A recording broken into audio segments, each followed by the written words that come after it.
Le Flash Info avec le centre de stockage de la Manche. Et un homicide dans le quartier des Flamands à Tour-la-Ville. Un homme d'une quarantaine d'années a été retrouvé mort samedi soir dans un appartement situé rue Guillaume Fouasse.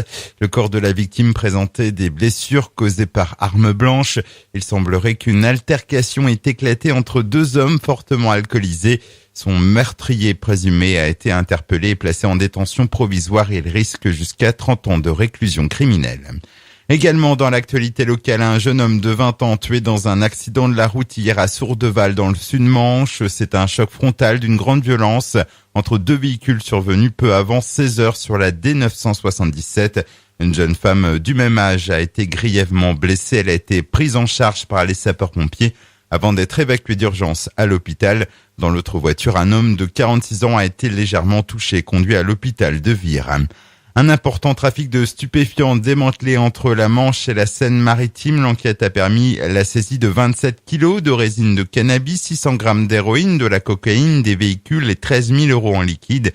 Au total, 10 personnes ont été interpellées. 6 d'entre elles comparaissaient hier au tribunal de Coutances, mais seul un couple de la Manche a été jugé.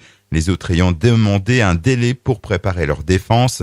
L'homme de 34 ans et la femme de 33 ans écopent de la même peine, 3 ans de prison, dont 2 fermes.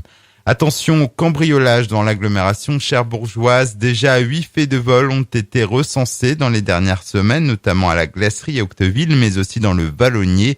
Une technique particulièrement rodée des cambrioleurs puisqu'ils agissent toujours la nuit alors que leurs victimes dorment dans leur maison et ce pour éviter que d'éventuelles alarmes se déclenchent.